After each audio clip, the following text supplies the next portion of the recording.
Thursday, everybody. Chief Meteorologist Eric Snodel alongside John Kutchko on a day that is trying to become a little sunnier out there. It was actually a very nice day. This morning, before I came in here, I went to Highland Park just for an hour, kind of take the edge off a little with all that's going on. Birds were aplenty. They were singing in force, and saw a couple blue jays, several cardinals flying around in circles. Pretty cool sight. You know what? It smells like spring. I've noticed that these last couple of days. It has that air about it that it's different. You could tell we're just on that doorstep. You're on the edge. You really are. Really so is. the sunshine's a good thing, and it's going to warm us up even more. Winds have been more easterly in Rochester through most of the day. It's kept us cooler. They're veering more southerly now. That means we're going to warm up over the next few hours. I think it's 50 or better for the rest of the night. Two areas that we are watching with rainfall, two distinct lows. There's one, there's number two. They're not going to merge. They're not going to combine. But between the two of them moving like this radar is going to end up filling in.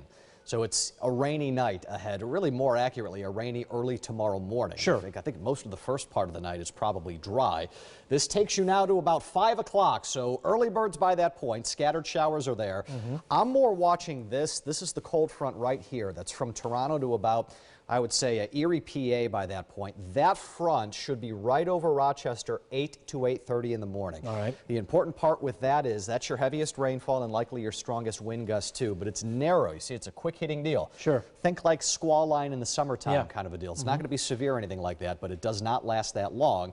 Behind the front, there's not a whole lot there, so most of the worst part of the day tomorrow is going to end up being early. See how quickly we ramp those rain chances up into Friday morning, and then just as fast going back down as we head into the afternoon. Now, this is a big thing with you, trying to figure out, will the wind be something that's worth going out and getting some pictures or anything like that? Yeah, it doesn't look it. I don't think so. I Not could from the see, south. No, 45-mile-an-hour gusts. Somebody's going to come in with 50. I could see that. Yeah. But again, it's out of the south. Once the front passes by, that southerly wind becomes more westerly, just south of due westerly by the afternoon. But even there, even though the rain is going to shut off after the morning tomorrow, the gusty winds will hang tight even through the afternoon. You will notice the winds gusty all the way into the second half of the day.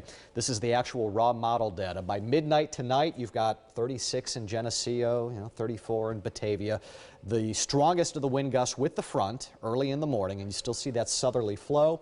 Then it becomes more westerly. You still got some 35-mile-an-hour gusts in there even as we close out the day on Friday. Hourly forecast out of all of this. The high tomorrow is going to happen early. I think a lot of you are probably going to be asleep for the high. Temps will be falling from the 50s into the 40s and 30s as we go into the afternoon. But guess what? There's no snow. No. Still none out of this. And given the wind, I mean to interrupt, but given the wind gusts, the ground isn't all that soft like it normally is. We've had several days now without really any kind of precip at all, so there's some firmness to the ground, which is good. There is, and I'll acknowledge here, as we go into the afternoon, that west-southwest wind with some of the colder air still over the warm Great Lakes, there could be a random rain or snow shower that is around late in the afternoon. None of it is obviously going to stick, so there's no element there. Weekend is beautiful. It's partly cloudy skies on the cooler end of the spectrum, but we warm back up again going into next week. I will acknowledge, John, there's one computer model that I found, just one, as we get into Friday, suggesting there could be some icy issues around here. It's the only one that I have seen insinuate that. All of the other models are still, they see the same storm, but they're saying that it's tracking too far west for anything but liquid rain. We'll see. 8, 9 days out, we put zero faith, zero stock into that kind of a forecast. But up until that point, I can tell you, it ain't happening. There's no winter weather up until that point. It has been a docile march to this point, which has been remarkable. Yeah, it has been an exceptionally quiet last few weeks around here. We'll take so it goes sometimes. We'll see you at 5 o'clock. Take care.